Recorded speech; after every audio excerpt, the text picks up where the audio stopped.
जी नमस्ते, मैं राकेश। स्वागत है आपका यूट्यूब चैनल एजुकेशन मोड 1 पे। हाजिर हुआ आपके सामने आज के इस सेशन के साथ। आज के इस सेशन में हम इतिहास से रिलेटेड जो क्वेश्चन कर रहे थे वो आज हम आगे करेंगे उससे। जैसे कि आप लोगों ने यदि इससे पहले वाला वीडियो या फिर कई सारे वीडियो देखा होगा तो उसमें हम लोगों ने जो 20-20 क्वेश्चन का एमसीक्यू होता है हिस्ट्री का वो कर रहे हैं। तो आज का जो वीडियो है उससे आगे करेंगे। आज ज्योग्राफी का क्वेश्चन रहेगा। इसमें सभी क्वेश्चन इंपॉर्टेंट व सिलेक्टेड है। सो यदि आप किसी भी एग्जाम की तैयारी कर रहे हो तो ये वीडियो आपके लिए काफी ज्यादा यूजफुल रहेगा। वीडियो को शुरू करने से पहले जैसे कि आपको पता है कि मैं हर एक वीडियो के अंत में पूछता हूं कि आपने इन 20 क्वेश्चन में से कितने क्वेश्चन को सही किया है।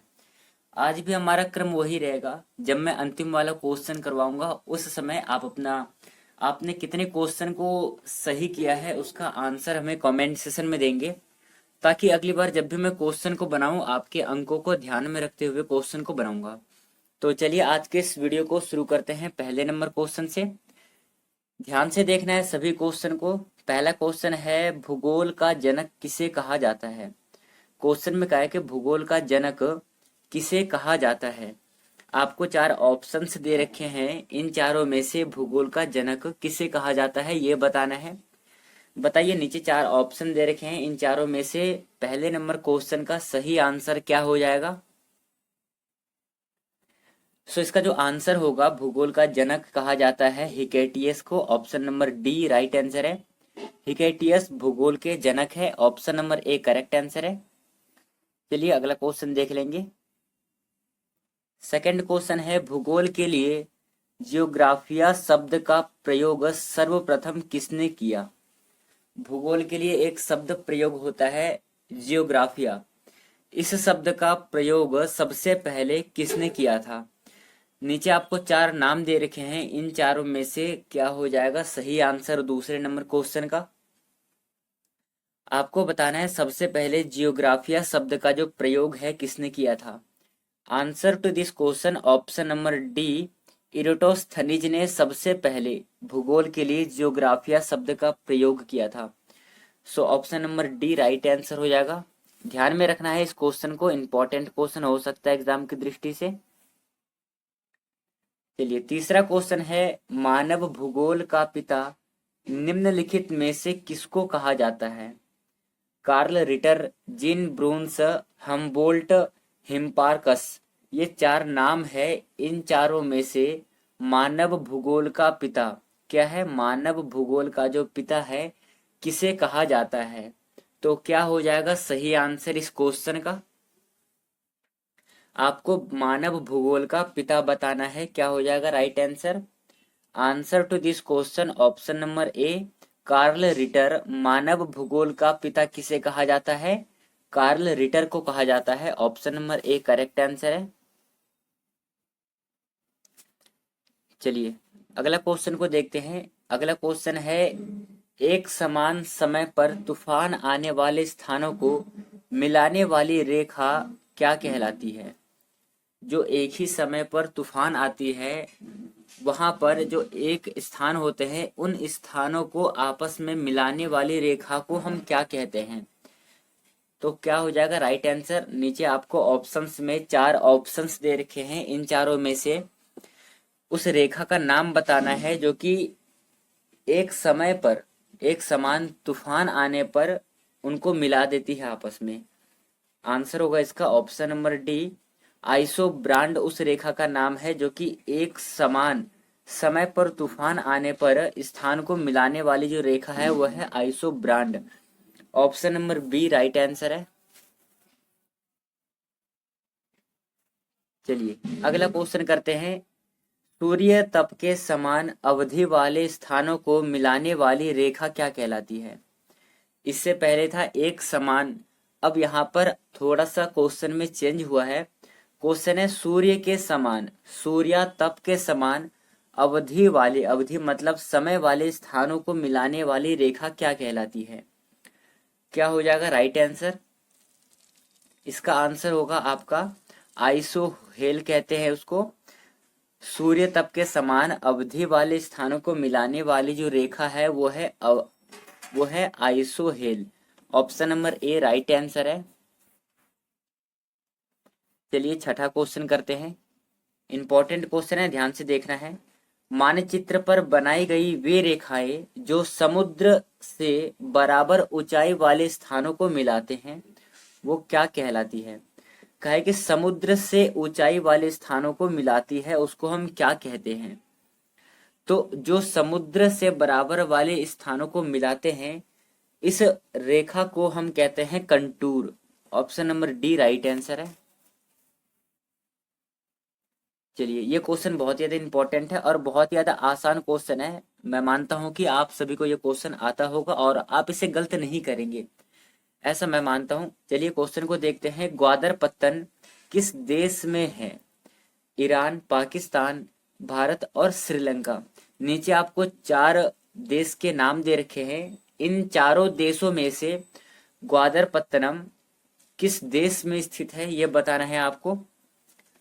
आशा करता हूं कि आप में से किसी का भी ये क्वेश्चन गलत नहीं होगा। चलिए बताइए क्या हो जाएगा राइट आंसर इस क्वेश्चन का। ग्वादर पत्तन किस देश में स्थित है? सही आंसर है ऑप्शन नंबर बी, ग्वादर पत्तन पाकिस्तान में स्थित है। Option number B right answer. चलिए एक और क्वेश्चन है इसी प्रकार। हम्बनटोटा बंदरगाह कहाँ स्थित है? फिर वही से 4 ऑप्शन है आपके सामने। ईरान, श्रीलंका, जापान और पाकिस्तान। इन चारों देशों में से हम्बनटोटा बंदरगाह किस देश में स्थित है ये बताना है। तो क्या हो जाएगा राइट आंसर इस क्वेश्चन का। हम्बनटोटा बंदरगाह कहाँ पर स्थित है? सही आंसर है option number B, Sri Lanka. Hambantota बंदरगाह श्रीलंका में स्थित है। Option number B right answer है। चलिए अगला क्वेश्चन करते हैं। क्वेश्चन नंबर 9, निम्नलिखित में से किसे 5 सागरों का पतन कहा जाता है? 5 सागरों का पतन किसे कहा जाता है? नीचे आपको 4 ऑप्शंस दे रखे हैं। आपको एक आंसर पे टिक करना है और बताना है कि 5 सागरों में का पतन किसे कहा जाता है। तो क्या हो जाएगा राइट आंसर 9वें नंबर क्वेश्चन का? सही आंसर क्या होगा? सही आंसर है इसका ऑप्शन नंबर ए, मॉस्को। 5 सागरों का पतन मॉस्को को कहा जाता है। Option number A right answer हो जाएगा आपका 9वें नंबर क्वेश्चन का। चलिए 10वां क्वेश्चन है। यूरोप का सर्वाधिक महत्वपूर्ण बंदरगाह रॉटरडम किस देश में स्थित है?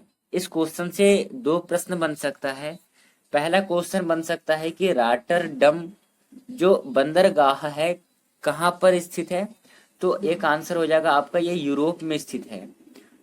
अब ये प्रश्न को कुछ इस प्रकार से पूछा है कि यूरोप का सर्वाधिक महत्वपूर्ण बंदरगाह जो कि रॉटरडम है ये किस देश में स्थित है? क्या हो जाएगा राइट आंसर इसका? सही आंसर होगा आपका ऑप्शन नंबर बी, नीदरलैंड में स्थित है। Option number B correct answer है। चलिए अगला क्वेश्चन है। निम्नलिखित में से कौन सा जापान का सबसे व्यस्त समुद्री पत्तन है? आपको सबसे व्यस्त पत्तन बताना है जापान का। ऐसा कौन सा पत्तन है? नीचे आपको 4 पत्तनों के नाम दे रखे हैं। इन चारों पत्तन में से जापान का सबसे व्यस्त समुद्री पत्तन कौन सा है ये बताना है इस क्वेश्चन में आपको। तो क्या हो जाएगा राइट आंसर 11वें नंबर क्वेश्चन का? Answer to this question option number A सही आंसर होगा याकोहामा। जापान का याकोहामा समुद्री पत्तन सबसे व्यस्त समुद्री पत्तन है। Option number A right answer है। चलिए 12वां क्वेश्चन देखेंगे। इंपॉर्टेंट क्वेश्चन है, ध्यान से देखिएगा इसे आप। क्वेश्चन है पेरिस शहर किस नदी के तट पर स्थित है? क्या हो जाएगा राइट आंसर? नीचे आपको 4 तटों के नाम दे रखे हैं, डेन्यूब, टाइबर, सीन और सतलज। इन चारों तटों में से पेरिस शहर किस तट पर स्थित है ये बताना है। तो 12वें नंबर क्वेश्चन का सही आंसर क्या होगा?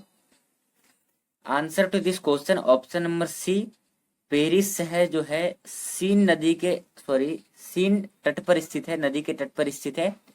Option number C right answer हो जाएगा 12वें नंबर क्वेश्चन का। चलिए अब अगला क्वेश्चन करते हैं। अगला क्वेश्चन है 13वां नंबर क्वेश्चन है, निम्नलिखित में से कौन सा शहर नीली एवं सफेद नील के संगम पर स्थित है। ध्यान से देखना, कहा है कि कौन सा शहर नीली एवं सफेद नील के संगम पर स्थित है। नीचे आपको 4 संगम के नाम दे रखे हैं, काहिरा, बगदाद, खार्तूम और अंकारा। इन चारों में से क्या हो जाएगा राइट आंसर। नीली एवं सफेद नील के संगम पर स्थित है। Option number C right answer है, खार्तूम सही आंसर हो जाएगा। खार्तूम नीली एवं सफेद नील के संगम पर स्थित है। तो 13वें नंबर क्वेश्चन का option number C correct answer है। चलिए अगला क्वेश्चन को देखते हैं। नेक्स्ट क्वेश्चन है, कौन सा शहर मिसिसिपी तथा मिसौरी के संगम पर स्थित है। दो चीज है, एक तो है मिसिसिपी और मिसौरी, इनके संगम पर स्थित है कौन सा शहर। 4 शहर के नाम है नीचे, शिकागो, सेंट लुइस, ब्रेडफोर्ट और वाशिंगटन डीसी। इन चारों में से क्या हो जाएगा राइट आंसर। आपको बताना है कि मिसिसिपी और मिसौरी के संगम पर स्थित है। आंसर है आपका option number B, Saint Louis इसका सही आंसर हो जाएगा। मिसिसिपी और मिसौरी के संगम पर सेंट लुइस स्थित है। Option number B right answer. चलिए आज का 15वां क्वेश्चन है, कौन सा शहर दजला एवं फरात नदियों के संगम पर स्थित है। क्या हो जाएगा राइट आंसर इस क्वेश्चन का। आंसर है आपका ऑप्शन नंबर डी, सही आंसर है बसरा। दजला एवं फरात नदियों के संगम पर बसरा स्थित है। Option number D right answer है। चलिए अगला क्वेश्चन है, रोम नगर किस नदी के किनारे बसा है। रोम जो कि इटली है, ये किस नदी के तट पर स्थित है, किस नदी के किनारे पर स्थित है। नीचे 4 ऑप्शंस है, इन चारों में से सही आंसर क्या होगा। Answer to this question option number D सही आंसर होगा, टाइबर। रोम नगर जो है टाइबर नदी के किनारे पर बसा हुआ है। Option number D right answer है। चलिए आज का अगला क्वेश्चन देखेंगे हम।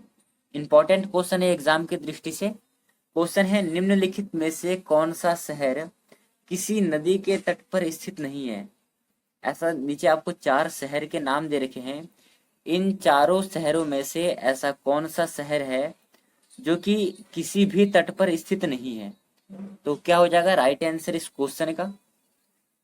आंसर होगा इसका option number B, Istanbul. Istanbul जो है किसी भी नदी के तट पर स्थित नहीं है। ये ध्यान में रखना है, इंपॉर्टेंट क्वेश्चन हो सकता है एग्जाम की दृष्टि से। जो 1 डे वाला एग्जाम होता है उसमें ये कई बार क्वेश्चन को रिपीट किया गया है, कई बार क्वेश्चन को पूछा गया है, तो इस क्वेश्चन को आप ध्यान में रखेंगे। चलिए अगला क्वेश्चन करते हैं। हैम्बर्ग किस नदी के मुहाने पर स्थित है। हैम्बर्ग किस नदी के मुहाने पर स्थित है। क्या हो जाएगा राइट आंसर इसका। 4 ऑप्शन है, इन चारों में से राइट आंसर क्या होगा। Answer to this question option number A, Elbe. Hamburg जो है एल्ब नदी के मुहाने पर स्थित है। चलिए अगला क्वेश्चन है, मेकांग डेल्टा कहाँ स्थित है। जी हाँ, मेकांग डेल्टा कहाँ पर स्थित है। थाईलैंड में है, कंबोडिया में है, म्यांमार में है या फिर वियतनाम में है। इन चारों देशों में से मेकांग डेल्टा कहाँ पर स्थित है। सही आंसर क्या होगा। सही आंसर इसका ऑप्शन नंबर डी, वियतनाम में स्थित है। Option number D right answer है। चलिए ये रहा स्क्रीन पे आपका आज का अगला और अंतिम क्वेश्चन। और जैसे कि मैंने वीडियो के प्रारंभ में बताया था कि जब मैं अंतिम वाला क्वेश्चन को करवाऊंगा उस समय पर मैं आपसे आपका स्कोर पूछूंगा कि आपने कितने क्वेश्चन को सही किया है। तो बताइए 20 क्वेश्चन में से आप लोगों ने कितने क्वेश्चन को सही किया है। इसका जवाब आप हमें कमेंट सेशन में देंगे, जिससे कि मैं ये देख पाऊं कि आप किस स्तर के, आपके लिए किस स्तर का क्वेश्चन को बनाना है, इसके बारे में सोचूंगा। और आप अपना कमेंट अवश्य शेयर करना कमेंट सेशन में। तो चलिए आज का अगला क्वेश्चन देखते हैं। वियना शहर किस नदी के किनारे पर बसा है। वियना शहर किस नदी के किनारे पर बसा है। तो क्या हो जाएगा राइट आंसर। आपको बताना है किस नदी के किनारे पर वियना शहर है। नीचे आपको 4 नाम दे रखे हैं, इन चारों में से क्या होगा राइट आंसर। आंसर इसका ऑप्शन नंबर ए डेन्यूब। वियना शहर डेन्यूब नदी के किनारे पर बसा है। Option number A right answer है। तो कैसा लगा आज का ये वीडियो आप हमें बताएंगे, और अगला किस टॉपिक से संबंधित आपको एमसीक्यू क्वेश्चन चाहिए आप हमें यह भी कमेंट सेशन में कमेंट कर सकते हैं। इसी प्रकार रोज इंपॉर्टेंट क्वेश्चन को देखने के लिए आप हमारे चैनल से जुड़े। तो आज के इस वीडियो को मैं यहीं पे समाप्त करता हूँ, मिलूंगा अगले वीडियो में। तब तक के लिए धन्यवाद। जय हिंद साथियों।